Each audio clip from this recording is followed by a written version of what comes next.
Hi, Jeff Tischer here again. This is a follow-up to my previous entry about disks and files.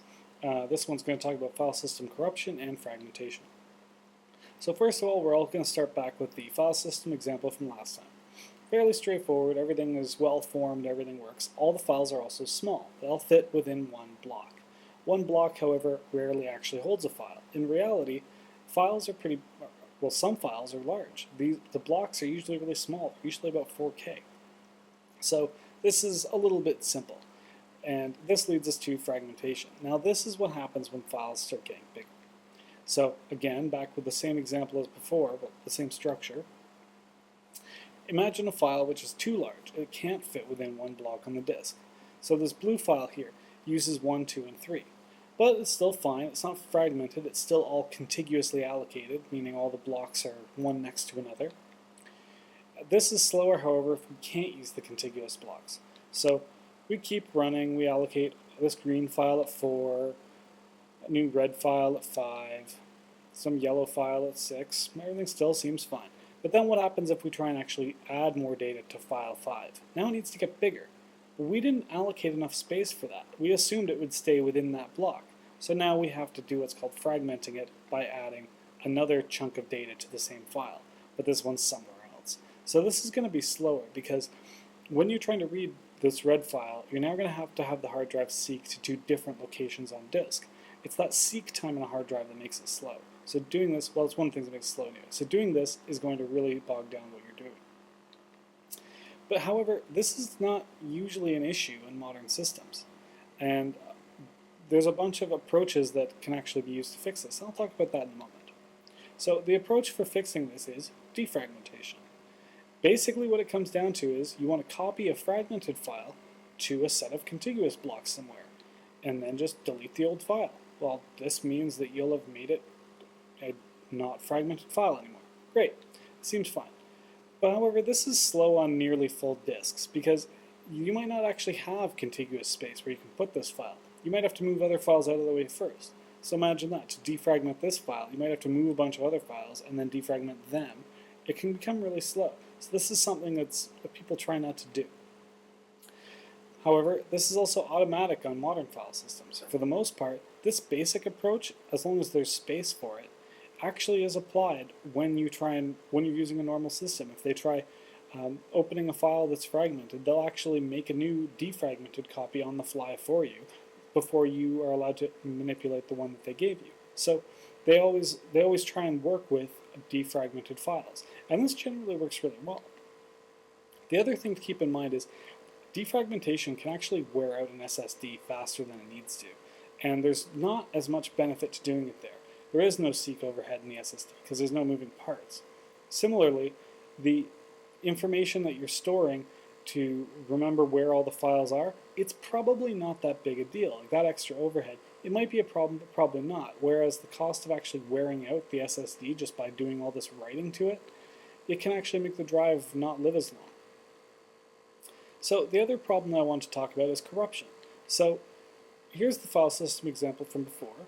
Everything looks fine, there's no problems. Now imagine something goes wrong, and for some reason we try writing a file that overwrites the directory of 5.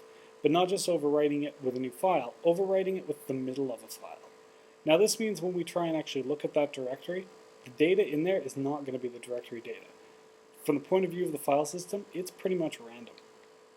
So what does this mean? Well, you try and access the file as before, and you find, okay, we'll read the block at 0 to figure out what's in the directory to find dir. We find that at 5. We read that at 5, but that's not the directory anymore.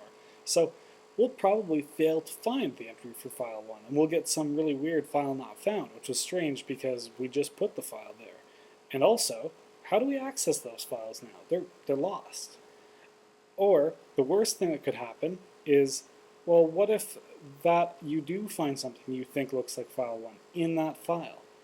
It probably isn't still the directory data you put there to begin with, so now it probably points at something random.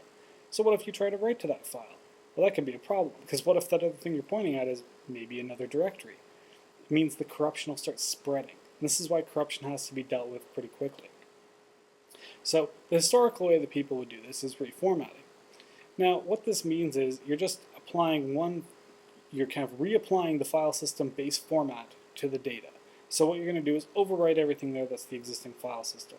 Not necessarily all the data, but you won't really be able to use the data anyway, because pre-format data is pretty well impossible to recover, because you now don't even know where to find it, because all the data you used to find it, which was part of the old file system, has just been overwritten. So this is why it's very hard to do that.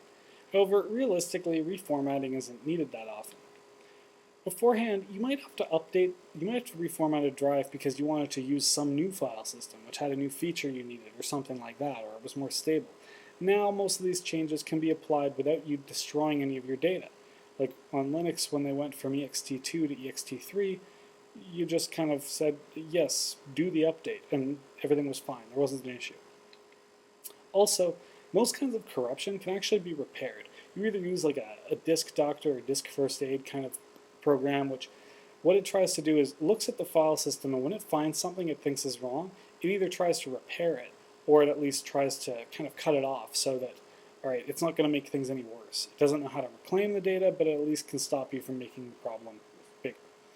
But realistically, most people actually get by with a basic feature that was added to a lot of file systems, probably for the most part about 10 years ago or so, called journaling, where the file system, whenever it's about to change something, it actually keeps a journal, a log on the side, recording what it's about to do.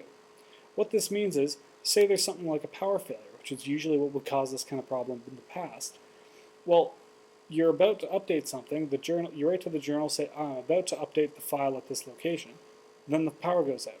Well, now when you come back up, you don't know if you actually succeeded in doing that or not. So what the approach is, they just read the journal and they replay all the actions in it. So, now, this sounds like a lot of work, but realistically, the number of entries in the journal is usually some small number, like 30 or something like that. So it's usually pretty quick. And this actually does a lot to keep corruption problems from becoming real, because simple things like power failures or system crashes could completely destroy your data this way because of corruption. So I hope that was helpful. Send me an email if you have any questions or comments or something else you want me to talk about. And I'll talk to you soon. Bye.